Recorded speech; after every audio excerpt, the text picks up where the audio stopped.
Un animal qui prend du poids, c'est-à-dire qu'il mange et donc ça veut dire qu'il va mieux.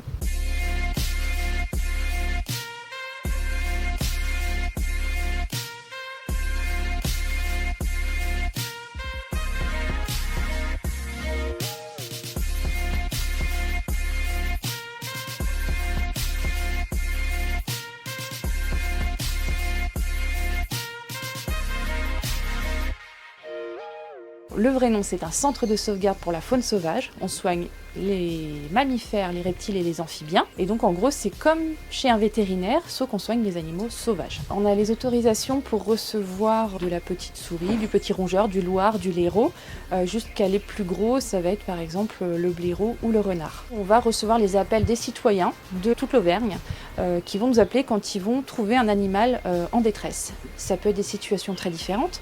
Ça peut être la personne qui va trouver un hérisson couché sur le flanc en plein jour dans son jardin. Ça peut être quelqu'un qui rentre tard le soir de son travail et qui percute un renard sur la route. Voilà, ça peut être des situations très diverses. Parfois, c'est juste du conseil aussi. J'ai vu un animal chez moi, est-ce que c'est normal? Une fois que l'animal est accueilli, on va orienter vers un vétérinaire où il va aller directement au calme et en soins, en convalescence ici. Dans le but toujours de les relâcher dans le milieu naturel. Nous, notre rôle, c'est vraiment d'assurer disons le quotidien des animaux, c'est-à-dire les box vétérinaires soient propres chaque jour et mettre des gamelles avec des rations alimentaires précises qui va nous permettre de contrôler leur évolution.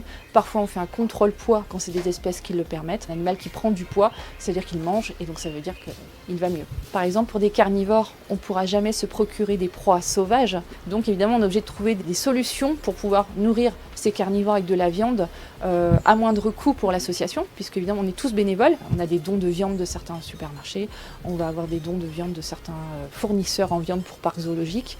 Comme on ne peut pas retrouver leur régime alimentaire, par exemple pour les hérissons, on ne peut pas les nourrir au scarabée, c'est leur régime alimentaire principal. Donc ce qui fait que momentanément, le temps du soin, on va leur donner une croquette très spécifique. Chaque enclos est conçu pour avoir un certain nombre d'animaux simultanément ici. Même si on voulait en recevoir plus, par exemple si on voulait plus de hérissons au sein d'un enclos, ça n'irait pas. C'est-à-dire qu'on irait contre le bien-être de ces animaux au sein des enclos. De manière générale, il y a 30% d'augmentation chaque année pour tous les centres.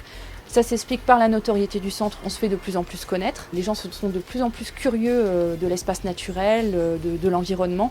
Donc on voit aussi qu'il y a une meilleure sensibilité. Donc maintenant les gens vont moins fermer les yeux quand ils observent un animal en détresse. Et on voit quand même qu'il y a de plus en plus de personnes qui font des aménagements dans leur jardin pour protéger l'accès au bassin, que les animaux ne tombent pas dedans. On sent quand même de la part des gens qu'il y a vraiment cette volonté de bien faire maintenant.